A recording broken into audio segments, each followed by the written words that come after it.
نحمده ونصلي على رسوله الكريم اما بعد فاعوذ بالله من الشیطان الرجیم بسم اللہ الرحمن الرحیم۔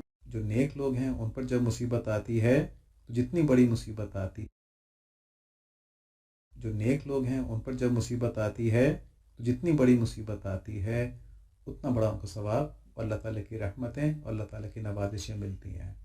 اور برے لوگوں کے اوپر جب مصیبت آتی ہے اور وہ اس پہ صبر نہیں کرتے، اس پہ جزا فضا کرتے ہیں، وہ اللہ تعالیٰ سے ناراض ہو جاتے ہیں یا اللہ تعالیٰ کی تقدیر سے ناراض ہو جاتے ہیں یا اللہ تعالیٰ پر بھروسہ ہی نہیں رکھتے یا ایمان ہی نہیں رکھتے، تو جتنی بڑی مصیبت ہے اتنا بڑا عذاب ہے ان کے لیے دنیا میں۔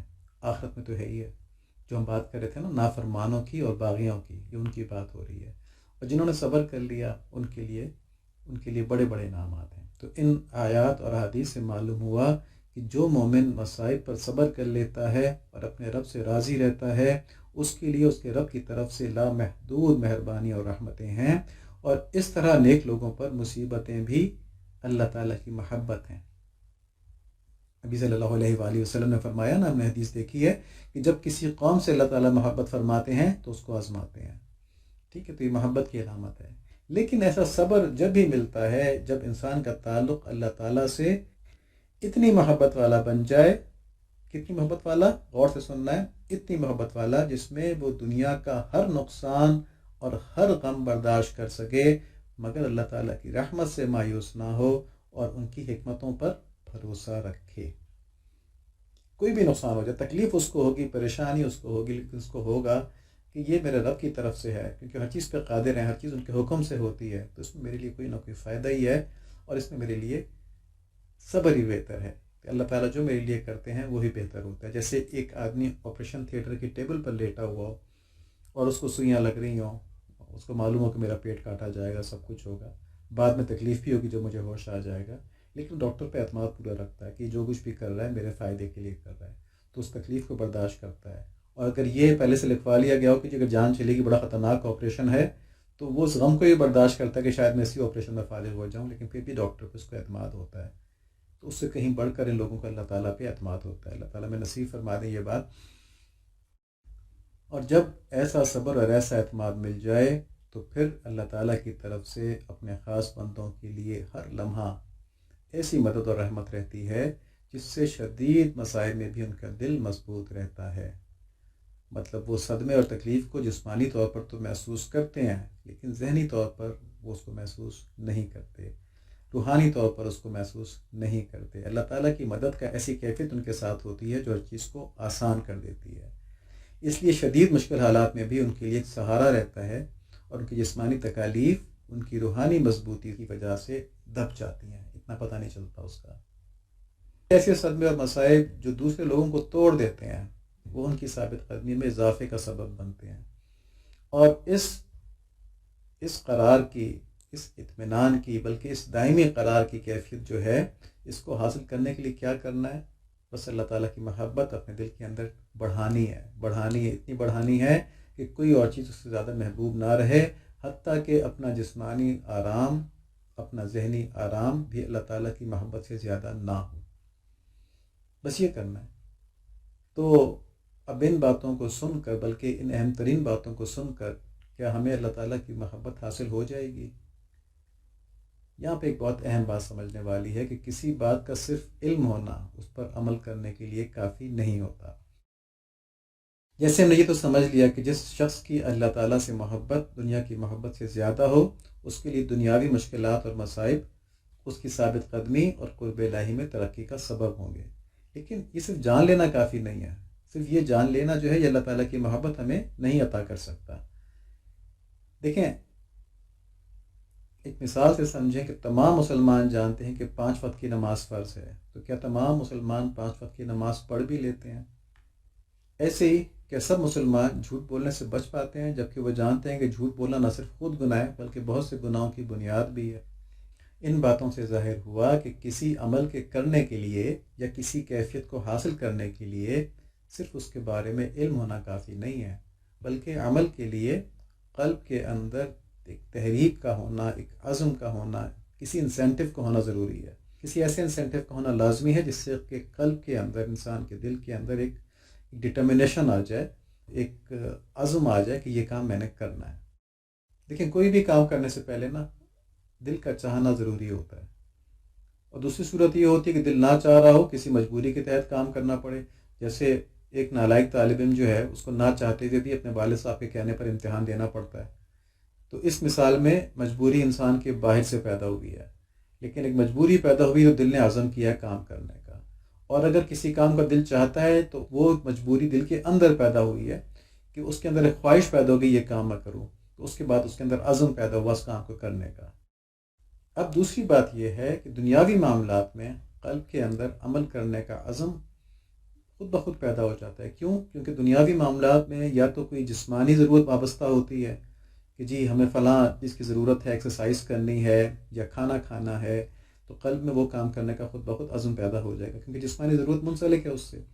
یا کوئی نفس کی خواہش ساتھ میں ہوتی ہے تو تب بھی قلب کے اندر ایک جذبہ پیدا ہو جائے گا کہ چلو فلم دیکھتے ہیں.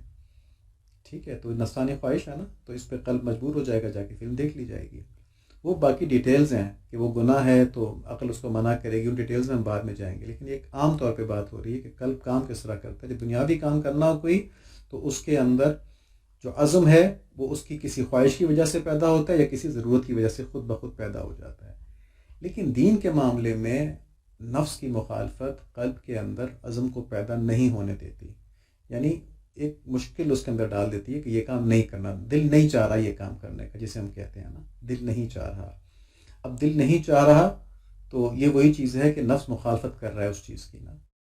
آج ہم انشاءاللہ یہ معلوم کریں گے کہ دین پر عمل کے لیے علم کے علاوہ، دینی علم کے علاوہ اور کیا چیز چاہیے. تو پہلے ہم ایک یہ بات سمجھتے ہیں کہ عام طور پر انسان دین پر عمل نہیں کر پاتا. کیوں نہیں کر پاتا؟ اس کی وجہ یہ ہے کہ شریعت جو ہے نا یہ ایک امتحانی پرچہ، ایگزامینیشن پیپر ہے، اور امتحان جب ہی ہوگا کہ جب شریعت انسان کے نفسانی خواہشات کے خلاف ہوگی اور اس پر عمل کرنے سے انسانی نفس کے اوپر بوجھ پڑے گا. تو جو اس بوجھ کی قربانی دے گا نا، اس بوجھ کو اٹھانے کی قربانی دے گا، وہ اس امتحان میں کامیاب ہوگا. اس نے کچھ کیا، اس نے کچھ ارن کیا. اگر کسی نے قربانی کوئی نہیں کی، محنت ہی کوئی نہیں کی، کچھ چیز اس نے داؤ پہ لگائی نہیں، تو اس نے ارن تو کچھ نہیں کیا نا. تو امتحان دنیا کا تو ایک ارن کرنے کے لیے کہ آپ نے جنت ارن کرنی ہے، دوزخ سے نجات ارن کرنی ہے. اب جب یہ بات سمجھ میں آ گئی کہ شریعت کا عمل جو ہے وہ انسان کے نفس کے اوپر بوجھ ڈالے گا، اور انسان اس نفس کی خواہش کو چھوڑنے کا، اس کو دبانے کا مجاہدہ کرے گا، اس مشقت کو برداشت کرے گا، پھر وہ اللہ تعالیٰ کی محبت اور جنت ارن کرنے کے قابل ہوگا. تو اس لحاظ سے شریعت پر عمل کرنے میں ایک مخالفت نفس کی جانب سے ہوتی ہے اور ایک شیطان کی جانب سے ہوتی ہے. تو انسان کو شریعت پر عمل کرنے کے معاملے میں دو مخالفتوں کا سامنا کرنا پڑتا ہے. اب نفس کی مخالفت کی کیفیت ہم اس طرح سمجھ سکتے ہیں کہ انسانی نفس جو ہے یہ دنیا کی لذات کا عاشق ہوتا ہے، اسے دنیا کی چیزیں مزے مزے کی لگتی ہیں، اور شریعت جو ہے وہ انہی چیزوں کو چھوڑنے کے لیے کہتی ہے یا ضرورت کے درجے میں لانے کے لیے کہتی ہے، یعنی ان کی ہٹ سے ہٹاتی ہے اور ضرورت کے درجے میں لانے کا کہتی ہے. تو پھر نفس اس کی مخالفت کرتا ہے. اور دوسری چیز ابلیس کی طرف سے وسوسہ ہے جو دلوں کے اندر ابلیس ڈالتا ہے، اور وہ کس لیے ایسا کرتا ہے کہ اس نے اللہ تعالیٰ سے کہا تھا کہ میں ان کے آگے سے آؤں گا، ان کے پیچھے سے آؤں گا، ان کے دائیں سے آؤں گا، ان کے بائیں سے آؤں گا، ان کو آپ تک نہیں پہنچنے دوں گا. تو اس لیے وہ ہمارا ازلی دشمن ہے اور وہ ہمیں شریعت پر چلتے ہوئے نہیں دیکھ سکتا. تو ایک رکاوٹ انسان کے اندر سے ہے نفس کی صورت میں، اور ایک رکاوٹ انسان کے باہر سے ہے شیطان کی صورت میں، یا جو شیطان کے پیروکار انسان ہیں ان کی صورت میں. تو اب اگر انسان تزکیہ کروا لے، جو نبی صلی اللہ علیہ وآلہ وسلم کے نبوت کا کام ہے نا تزکیہ، وہ کروا لے تو اس کی یہ اندرونی مخالفت اور بیرونی مخالفت دونوں ختم ہو جاتی ہیں. یہ کیسے ہوتا ہے؟ اس کو سمجھنے کے لیے ہمیں انسان کی اندرونی اور بیرونی قوتوں کے انسان کو گمراہ کرنے کے طریقے کو سمجھنا ہوگا. سب سے پہلے تو ہمیں یہ سمجھنا ہوگا کہ انسان کا عمل جو ہے وہ انسان کے قلب، عقل، نفس اور روح کے ارادوں پر مشتمل ہے. ان کا کمبینیشن جو ہے اس کی بنیاد کے اوپر انسان کسی عمل کے لیے تیار ہوتا ہے یا کسی عمل سے رکتا ہے. تو قلب کیا چیز ہے؟ یہ جسمانی لحاظ سے تو خون پمپ کرنے کا آلہ ہے، لیکن روحانی حیثیت سے ہر عمل کا ارادہ اسی قلب میں پیدا ہوتا ہے. اگر کوئی کام قلب کے رجحان یا انکلینیشن کے موافق ہو تو کہا جاتا ہے کہ اس کام کرنے کو دل چاہ رہا ہے، اور اگر اس انکلینیشن کے خلاف ہو تو ہم کہتے ہیں کہ اس کام کرنے کو دل نہیں چاہ رہا۔ اور یہاں بہت اہم ترین بات یہ ہے کہ قرآن اور حدیث کی روشنی میں جو ہم انشاءاللہ آگے دیکھیں گے، قلب ایک پیوٹل رول اس کا ہے، قلب کا انسان کے عمل کے لیے نا، اور اسی کو پاک کرنا جو ہے یہ تزکیہ کرنا ہے، اور اسی کو پاک کرنے کے لیے نفس کے اوپر اور عقل کے اوپر اور روح کے اوپر محنت ہوتی ہے۔ یہ باتیں ہم انشاءاللہ آگے دیکھتے ہیں کہ کس طرح ہے یہ، اور اس میں قرآن اور حدیث کے دلائل موجود ہیں۔ اب عقل کیا چیز ہے؟ یہ انسانی دماغ کی معلومات حاصل کرنے کا تجزیہ کرنے کی صلاحیت کا نام ہے، یعنی انفارمیشن کلیکشن اور اس انفارمیشن کے انالیسس۔ یہ عقل جو ہے یہ اپنے علم کی بنیاد پر کسی کام کے صحیح اور غلط ہونے کا تصور دیتی ہے، اور اس کام کو کرنے کا طریقہ بھی بتاتی ہے۔ اب ایک اور بات سمجھ لیں کہ یہ ہے کہ اگر یہ معلومات اور تجزیہ، یہ انفارمیشن اور یہ اس کے انالیسس آخرت کی خیر حاصل کرنے کے کام آئیں تو اس کو عقل مندی کہا جاتا ہے، اور اگر یہی صلاحیتیں دنیا کی ناجائز خواہشات کے حاصل کرنے کے لیے استعمال کی جائیں جس میں آخرت کا نقصان ہو جائے تو یہ چالاکی ہے، عیاری ہے، یہ سب تو یہ ہے، مگر یہ عقل مندی نہیں ہے۔ آخرت کو دنیا کی خاطر ضائع کر دینا یہ کتنی بڑی بے وقوفی، عقل مندی تو نہیں ہو سکتی نا۔ یہ ایک چند سیکنڈ کے لیے آپ نے اپنی ہمیشہ کی زندگی ضائع کر دی، تو آخرت کی زندگی کے مقابلے میں دنیا کی زندگی چند سیکنڈ بھی نہیں ہے، کیونکہ آخرت کی زندگی انفائنائٹ ہے، اور دنیا کی زندگی بہرحال اگر 100 سال بھی ہو، 500 سال بھی ہو تو فائنائٹ ہے، تو انفینٹی کے مقابلے میں کسی نمبر کی کوئی حیثیت نہیں ہوتی۔ تو یہاں سے میں یہ معلوم ہوا کہ عقل یہ چیز ہے کہ آدمی اپنی آخرت کو آگے بڑھائے اور اس میں دنیاوی نقصان کی پرواہ نہ کرے، اور بے وقوفی یہ چیز ہے کہ آدمی دنیا کو آگے بڑھائے اور اس میں اپنی آخرت کے نقصان کی پرواہ نہ کرے۔ اور نفس کیا چیز ہے؟ یہ انسان کے جو جسمانی اجزاء ہیں، میٹیریل کانسٹیٹیوئنٹس ہیں، اس کی جو باڈیلی کانسٹیٹیوئنٹس ہیں، ان کی کہہ لیں کلیکٹیو کانشیسنس ہے، ان کا اجتماعی ادراک ہے۔ اور مولانا روم رحمۃ اللہ علیہ فرماتے ہیں کہ انسانی جسم جو ہے یہ دنیاوی اجزاء سے بنا ہوا ہے، جیسے اس کے اندر مختلف کیمیکلز ہیں، جس کو ان کے زمانے میں کہا جاتا تھا کہ آگ، مٹی، پانی اور ہوا سے بنا ہوا ہے، یہ بیسک کانسٹیٹیوئنٹس کہلاتے تھے۔ تو آگ سے مراد ہیٹ انرجی ہے، مٹی سے مراد یہ سارے ایلیمنٹس ہیں، پانی ہے وہ بھی ہے، اور ہوا سے مراد جو آکسیجن ہمارے اندر جا رہی ہوتی ہے اور کاربن ڈائی آکسائڈ نکل رہی ہوتی ہے، سارے جو ہمارے گیسز پروسیسز ہیں۔